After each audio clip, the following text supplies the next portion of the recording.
రాత్రివేళ సమస్త జీవరాశికి నిద్రనిస్తాడు ఆయన. అన్ని ప్రాణులు కూడా నిద్రపోతాయి, సుఖం పొందుతాయి. పిల్లవాడు ఇంటికి బంధువులు వచ్చారు కదా అని పడుకోకుండా వాళ్లతో ఆడుకుంటుంటే నీకు వేడి చేస్తుందిరా, దగ్గొస్తుంది, ఆరోగ్యం పాడవుతుందని అమ్మ బోర్లా పడుకోపెట్టి వాడిని వీపు మీద జో కొట్టి నిద్రపుచ్చి, నాన్న ఆడుకోనివ్వలేదని ఏడిచి పడుకున్నావా, అలా పడుకోకపోతే నీ ఆరోగ్యం పాడవుతుందని పడుకోపెట్టానురా అని చిన్న పిల్లవాడికి క్షమాపణ చెప్పినంతగా కుందిపోయి అమ్మ వెళ్ళిపోతుంది. అమ్మ శివుడు కాకింకేమిటి? అమ్మయే బ్రహ్మ, అమ్మయే విష్ణువు, అమ్మయే శివుడు, అమ్మయే మూడు మూర్తుల యొక్క సమాహార స్వరూపం. ఎవ్వడు సృజించు ప్రాణుల ఎవ్వడు రక్షించు త్రుంచు ఎవ్వడనంతుండెవ్వడు విభుడెవ్వడు వాడివ్విధమున మనుచు బెనుచు హేలారతుడై అంటారు పోతన గారు. సృష్టి చేసిన ఆమెయే, స్థితి చేసిన ఆమెయే, ప్రళయం చేసిన ఆమెయే. అందుకే సృష్టికర్త, స్థితికర్త, ప్రళయకర్తల యొక్క సమాహార స్వరూపమైనటువంటి పరబ్రహ్మస్వరూపమైనటువంటి అమ్మ మొట్టమొదటి నమస్కారాన్ని అందుకుంటోంది. మాతృదేవో భవ అని కీర్తింపబడింది. అటువంటి అమ్మకి, ఆ అమ్మతనానికి సాటి వచ్చేటటువంటిది ఇంకొకటి ఉన్నది అని పోల్చడానికి లోకంలో ఇంకొకటి లేదు. అందుకే ఆ అమ్మతనం, ఆ మాతృత్వం ఉందే, అదొక అద్భుతం. అది ఎక్కడ ప్రకాశిస్తుంది అంటే స్త్రీ యందు ప్రకాశిస్తుంది. ఈ జాతి గొప్పతనం ఏమిటంటే అమ్మతనాన్ని చూడలేక ఆడతనాన్ని చూసిన వాడెవరున్నాడో వాడు హింసింపబడి నశించిపోతాడు. అదే దేవీ భాగవతంలో అమ్మవారి యొక్క మహిషాసుర మర్దన స్వరూపం. ఎక్కడ ఎవడు స్త్రీత్వమునందు, ఆడతనమునందు అమ్మతనాన్ని చూసి గౌరవించి నమస్కరించాడో వాడు దీర్ఘాయుర్దాయాన్ని పొంది భవిష్యత్ బ్రహ్మ అవుతాడు. సీతమ్మ తల్లి శిశుపావృక్షం మీద కూర్చుని ఉంటే చెట్టు మీద కూర్చున్న హనుమ సీతమ్మలో అమ్మతనాన్ని చూసి నమస్కరించారు. చిరంజీవి అయి భవిష్యత్ బ్రహ్మ అయ్యారు. 10 తలలు ఉన్నా, అంత ఘోర తపస్సు చేసినా, అన్ని అస్త్రములు తెలిసున్నా, కాంచనలంకలో ఉన్న కొన్ని కోట్ల రాక్షస సైన్యానికి ఆధిపత్యం వహించిన, పుష్పక విమానం తన దగ్గరున్న, దేవతల్ని భయపెట్టిన, ఇంద్రుణ్ణి గెలవగలిగినటువంటి కుమారుడు ఇంద్రజిత్తుని కన్నా, ఎవడు స్త్రీని అధిక్షేపించాడో, ఎవరు ఒక ఆడదాని కన్నుల వెంట నిష్కారణంగా నీళ్లు పడేటట్టుగా ప్రవర్తించాడో అటువంటి వాడు తన మృత్యువుని తాను వండుకుని నశించిపోయాడు. ఆడదాన్ని ఏడిపించడం తేలికగా కనపడుతుందేమో కానీ పడినటువంటి కన్నీటి బిందువు మాత్రం వాడి భవిష్యత్తుని, జీవితాన్ని నాశనం చేయడానికి ప్రాతిపదిక అవుతుంది. అలా కాకూడదు అంటే బలవంతంగా నిగ్రహించుకోవడం కాదు, అసలు ఆ స్త్రీ యొక్క వైశిష్ట్యాన్ని, ఆవిడ గొప్పతనాన్ని ఆలోచించాలి. కంటికి ఒక స్త్రీ కనపడింది అంటే ఆమె బిడ్డల పట్ల ఆమె యొక్క మాతృత్వం, ఆమె భర్త పట్ల ఆమెకున్న పవిత్రమైనటువంటి భావన, ఆమె పాతివ్రత్యం, భారతదేశంలో ఆమె తీసుకొచ్చినటువంటి కీర్తి ప్రతిష్టలు, సతీ అనసూయాది మహాతుల్లుల యొక్క వారసత్వం, ఆ జాతిలో పుట్టిన నేను ఒక స్త్రీ కనపడితే నమస్కరించడం అలవాటైన వాడను తప్ప వెకిలి చూపు చూసేటటువంటి జాతికి చెందిన వాడను నేను కాను. నా వారసత్వం ఇది. నేను ఇటువంటి సంస్కృతి యందు పుట్టినవాడనన్న భావన లోపల జీర్ణమైన నాడు, అటువంటి తత్వం కలిగిన నాడు దేశం తలవంచుకోవలసినటువంటి సందర్భములు ఎన్నడూ కలగవు. కాబట్టి అంత గొప్ప మాతృత్వం ప్రకాశించి పరబ్రహ్మస్వరూపంగా కీర్తింపబడేది ఎవరు అంటే స్త్రీమూర్తియే. నిన్ననే నేను మీతో మనవి చేశాను, ఒక్కొక్క స్త్రీ కావ్య పురాణాదులలో ప్రవర్తించినటువంటి తీరు చూస్తే అసలు ఇలా ఒక పురుషుడు ప్రవర్తించగలడా అని అనిపిస్తుంది. అంత ఆశ్చర్యకరంగా ప్రవర్తిస్తారు. శ్రీరామాయణంలో మండోదరి మహాపతివ్రత, మయుని యొక్క కుమార్తె, హేమ అనబడేటటువంటి అప్సరస యొక్క కుమార్తె, రావణాసురుని యొక్క పట్టమహిషి. ఇంత గొప్పది. ఆవిడ ఎంత గొప్పదో చెప్పడానికి మహర్షి ఒక విశేషం చూపించారు సుందరకాండలో. ఇంతటి ప్రాజ్ఞుడైన హనుమ సీతమ్మని అన్వేషణ చేస్తున్నారు. అన్వేషణ చేస్తున్నప్పుడు ఈమె సీత కాదు, ఈమె సీత కాదు అని ఒక్కొక్కరిని చూసి వదిలిపెట్టి వెళ్ళిపోతున్నారు. ఏమిటి నమ్మకం?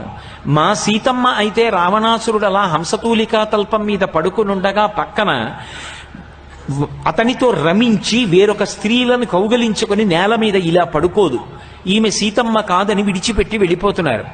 తాసాం ఏకాంత వింజస్తే శయనాం శయనేశుభే దదర్శ రూపసంపన్నాం అపరా సఖవిప్రియం అన్నారు మహర్షి. వేరుగా దూరంగా ఒక హంసతూలికా తల్పం మీద పరమ పవిత్రంగా నిద్రపోతున్నటువంటి దివ్యమంగళమూర్తి అయినటువంటి స్త్రీ కనపడింది. ఓ, ఇంత పవిత్రంగా దూరంగా ఆవుల మందతో కలిసి రమించి నిద్రపోతున్న ఆబోతులా పడుకున్నటువంటి రావణుడు అక్కడ ఉంటే ఇంత గౌరవంగా ఉందంటే ఈమె సీతమ్మ అయ్యుంటుందని అస్ఫోటయామాస చుచుంబపుచ్చం ననంద చిక్రీడ జగౌజగామ స్తంభానరోహాత్ నిపపాత భూమౌ నిదర్శయన్ స్వాం ప్రకృతిం కపీనాం అన్నారు మహర్షి. ఆమె సీతమ్మ అని అనుకుని స్తంభాలెక్కారు, కిందకి దూకారు, తోక చివరి భాగాన్ని చేత్తో పట్టుకున్నారు, ముద్దు పెట్టుకున్నారు, గంతులేశారు, పాటలు పాడారు, భుజాలు తెరుచుకున్నారు. కోతి బుద్ధి బయట పెట్టుకున్నాడు అన్నారు మహర్షి. నిజంగా సీతమ్మ హంసతూలికా తల్పం మీద నిద్రపోతుందా రాముడు పక్కన లేకుండా? అంతటి మహాపతివ్రత, అంతటి మహాపతివ్రత అయినటువంటి సీతమ్మని అపహరించి తీసుకొచ్చి రావణాసురుడు బంధీకృతురాల్ని చేసి తన ధర్మపత్ని అక్కడ హంసతూలికా తల్పం మీద ఉండగా ఇంతమంది ఇతర కాంతలతో రమించి నిద్రపోతున్నాడు. భరించింది ఆవిడ. అది ఆవిడ హృదయం. అందుకని పతివ్రత అయింది. నిన్న నేను మీతో చెప్పాను, తన ధర్మాన్ని తాను చేసుకుంటూ వెళ్ళిపోయింది. నా భర్త ఇటువంటి వాడు కాబట్టి నా ధర్మం మార్చుకుంటానని ఆవిడ అనలేదు. అందుకని మహాపతివ్రత అయింది. ఈ దేశంలో ఒక్కొక్క స్త్రీ మాట్లాడినటువంటి మాటలు వింటే ఆశ్చర్యపోస్తాం. సాధారణంగా ఎటువంటి స్త్రీ అయినా అదుపు తప్పిపోయేది ఎప్పుడు అంటే, తట్టుకోలేని శోకం ఎప్పుడు అంటే, ఒకటి భర్త జారిపోయినప్పుడు, రెండు కడుపున పుట్టిన బిడ్డ జారిపోయినప్పుడు ఆమె శోకానికి అవధి ఉండదు. అటువంటిది 10 తలలు ఉన్నటువంటి రావణాసురుడి యొక్క గుండె భేదింపబడి వక్షస్థలంలోంచి వెళ్లిన బాణం భూమిలో గుచ్చుకుని తిరిగి వచ్చి రామచంద్రమూర్తి యొక్క అక్షయ బాణతునీరంలో ప్రవేశిస్తే నిత్తురోడిపోతూ ఆ భూమి మీద పడిపోతే గ్రద్దలు రాబందులు పైన ఎగురుతుంటే దేవతలందరూ జయ జయధ్వానం చేస్తుంటే మండోదరికి కబురు చేసి పల్లకిలో పిలిపించారు. ఆవిడ యుద్ధ భూమికి వచ్చింది. వేరొకరైతే రామాయణం అంతకు ముందు చదవకపోతే ఇప్పుడు మండోదరి ఏమంటుంది అని అడిగితే వెంటనే ఏం చెప్తారంటే రాముడు ఎక్కడున్నాడని అడుగుతారు. రావణాసురుడి శరీరం అలా పడిపోయి ఉంటే ఆ పక్కనే చెట్టు దగ్గర రాముడు లక్ష్మణస్వామి నిలబడి ఉన్నారు. పక్కన విభీషణుడు నించునున్నాడు. ఎంత తప్పు చేసినా తన భర్తని చంపేశాడన్న కోపంతో రాముడి వంక చూసి నింద చేస్తుంది అని అనుకుంటారు. కానీ ఆమె ఎంత ధర్మాత్మురాలంటే, ఎంతగా గీత దాటలేదంటే ఆవిడ రావణాసురుడి దగ్గరికి వెళ్ళి ఏడుస్తూ ఆవిడంది, వీళ్ళందరికీ అమాయకత్వంతో తెలియని విషయం ఒకటి ఉన్నది. రావణ, నిన్ను రాముడు చంపాడని వీళ్ళు అనుకుంటున్నారు, కానీ నీ భార్యని కనుక నాకు తెలుసు. నిన్ను చంపింది రాముడు కాదు, నీ ఇంద్రియములు చంపేశాయి. ఇంద్రియాని పురాజిత్వా జితం త్రిభువనంత్వయా స్మరద్భిరివతద్వైరం ఇంద్రియైరేవ నిర్జిత. ఒకానొకనాడు నువ్వు త్రాచుపావుని తొక్కిపెట్టినట్టు నీ ఇంద్రియాలని తొక్కిపెట్టావు తపస్సులో. ఒక త్రాచుపావు అకస్మాత్తుగా ఇలా వచ్చేసింది అనుకోండి, నేను కంగారు పడి ఇలా చూసి ఇలా కాలు పెట్టాను అనుకోండి, అది దాని పడగ మీద పెట్టాను.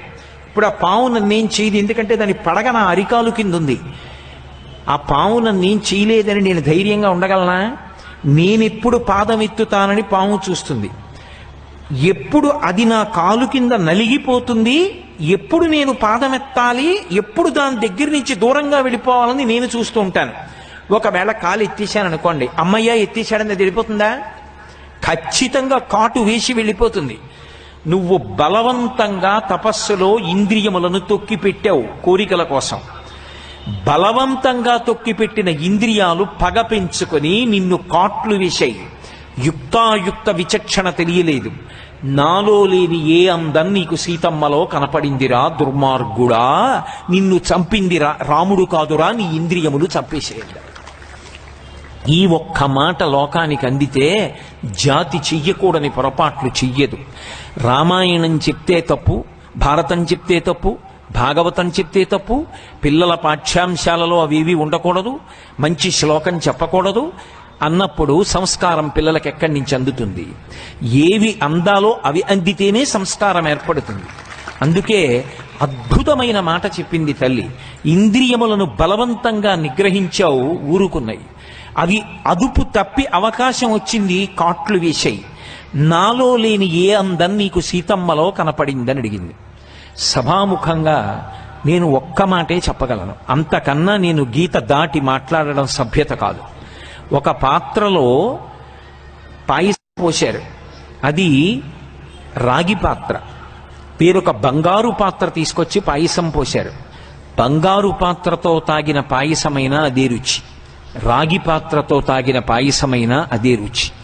రాగి పాత్ర నీదైనప్పుడు ధర్మం తప్పకుండా రాగి పాత్రలోనే తాగు తప్ప నీది కాని బంగారు పాత్రలో తాగుదామని నువ్వు మాత్రం అలమటించకు. ఎక్కడైనా పాయసం రుచి ఒకటే.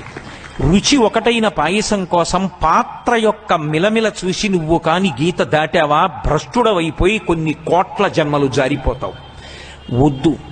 ఎంత మర్యాదగా మాట్లాడిందండి. అంత కష్టంలో అసలు గీత దాటకుండా, భాష యొక్క సభ్యత జారకుండా అంత అందంగా మాట్లాడడం, అంత శోకంలో ఒక భార్యకి మండోదరికి సాధ్యపడిందంటే నిజంగా తల్లి మండోదరి పాదాలకి శిరస్సు తాటించి ఎన్ని నమస్కారాలు చెయ్యాలి. ఎంత నిష్పక్షపాతమైన తీర్పు చెప్పింది. అది నమః శివాయ ఓం నమః శివాయ ఓం నమః శివాయ ఓం నమః శివాయ ఓం నమః శివాయ ఓం నమః శివాయ ఓం నమః శివాయ ఓం నమః శివాయ ఓం నమః శివాయ ఓం నమః శివాయ ఓం నమః శివాయ ఓం నమః శివాయ.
पुष्पवान् प्रजावान् पुष्पवान् भवते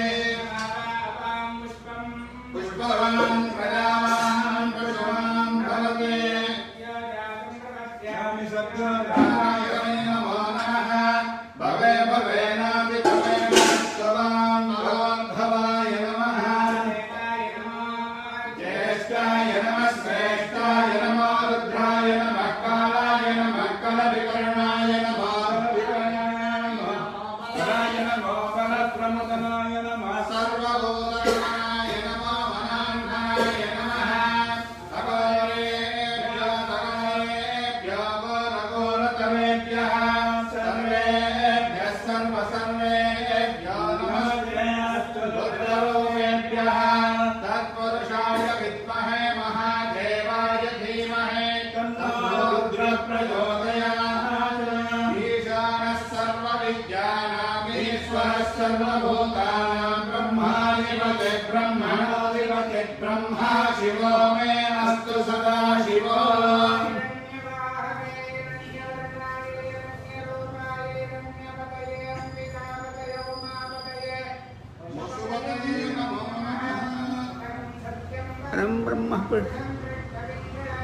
ऊर्ध्वरेकं विरूपाक्षं विश्वरूपाय वै नमो नमः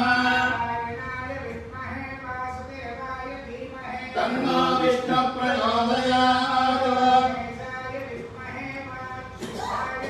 तन्नः शिवः प्रचोदयात्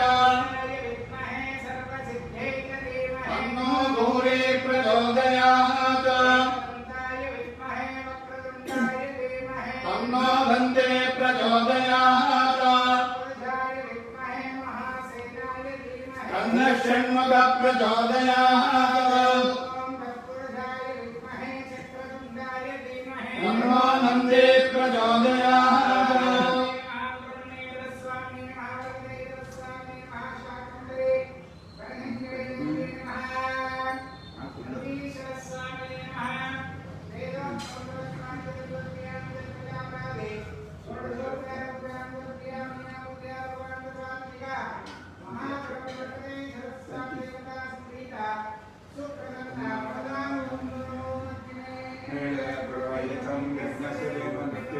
भूतालं रत्नादवं स्वस्ते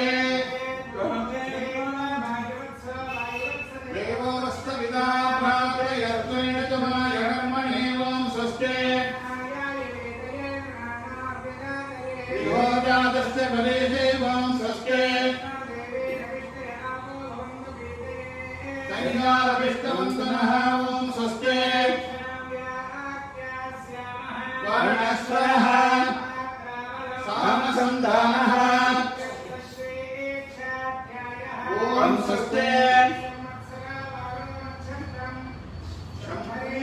योगस्य करणं जैवा सर्वं शम्भवें जगतो ॐ स्वस्ते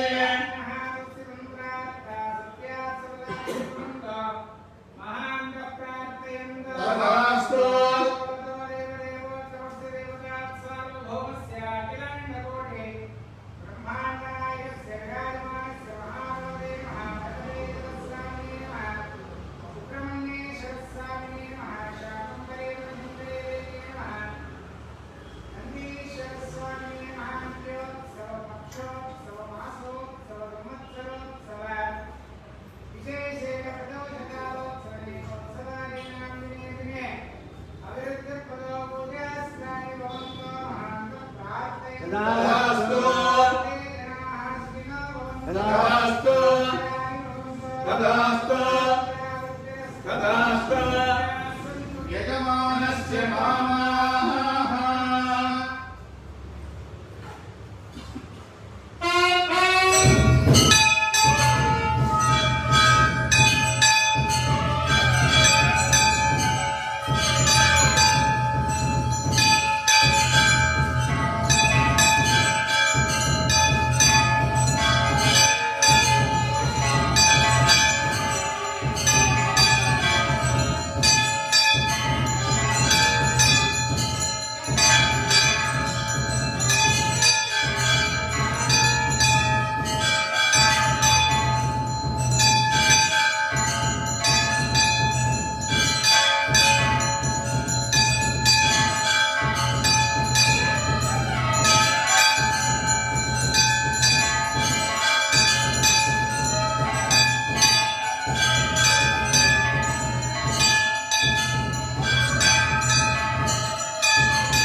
ಸುಬ್ರಹ್ಮಣ್ಯೇಶ್ವರ ಸ್ವಾಮಿ ಕಿ, ಮರಕತೇಶ್ವರ ಸ್ವಾಮಿ ಕಿ, ಶಾಕಂಭರಿ ಮಾತಾ ಕಿ, ಬನಶಂಕರಿ ಮಾತಾ ಕಿ, ಮಹಾಮೃತ್ಯುಂಜಯ ಮಹಾರಾಜ್ ಕಿ. ಎಲ್ಲರೂ ತಮ್ಮ ಸ್ಥಳದಲ್ಲೇ ಪ್ರಾರ್ಥನೆ ಮಾಡಿಕೊಂಡು ನಮಸ್ಕಾರ ಮಾಡಿಬಿಡಿ. ಯಾನಿ ಕಾನಿ ಚ ಪಾಪಾನಿ ಜನ್ಮಾಂತರ ಕೃತಾನಿ ಜಾತಾನಿ ತಾನಿ ವಿನಶ್ಯಂತೆ ಪ್ರದಕ್ಷಿಣಂ ಪದೇ ಪದೇ. ಪಾಪೋಹಂ ಪಾಪ ಕರ್ಮಾಣಂ ಪಾಪಾತ್ಮ ತ್ರಾಹಿ ಮಾಂ ಕೃಪಯಾ ದೇವಾ ಶರಣಾಗತವತ್ಸಲ ಅನ್ಯತಾ ಶರಣಂ ನಾಸ್ತಿ ತ್ವಮೇವ ಶರಣಂ ಮಮ ತಸ್ಮಾತ್ ಕಾರುಣ್ಯಭಾವೇನ ರಕ್ಷ ರಕ್ಷೋ ಮಹೇಶ್ವರ. ಪ್ರದಕ್ಷಿಣ ಸಹಿತ ನಮಸ್ಕಾರಾನ್ ಸಮರ್ಪಯಾಮಿ. ಎಲ್ಲರೂ ಹೇಳ್ಕೊಳ್ಳಿ. ದೇವೇಂದ್ರಾಣಿ ನಮಸ್ತುಭ್ಯಂ ದೇವೇಂದ್ರ ಪ್ರಿಯಭಾಮಿನಿ ಮಮ ಕುಟುಂಬಸ್ಯ ಸರ್ವೇಷಾಂ ಭಕ್ತಜನಾನಾಂಚ ಆಯುರಾರೋಗ್ಯ ಭಾಗ್ಯಂ ಸರ್ವ ಅಭೀಷ್ಟಂಚ ದೇಹಿ ಮೇ ಮನಸ ಅಭೀಷ್ಟಃ ಪ್ರಾರ್ಥನಾನ್ ಸಮರ್ಪಯಾಮಿ. ಹರ ನಮಃ ಪಾರ್ವತೀ ಪತಯೇ. ಶಿವಕಟಾಕ್ಷಃ ಪರಿಪೂರ್ಣಃ. ಭಕ್ತ ಮಹಾಜನಗಳೆಲ್ಲರಿಗೂ ಸಹ ಪರಮಾತ್ಮ ಸನ್ಮಂಗಳವನ್ನು ಉಂಟು ಮಾಡಲಿ. ಜೈ ಗಣೇಶ. ಓಂ ನಮಃ ಶಿವಾಯ. ಹರ ಹರ ಮಹಾದೇವ.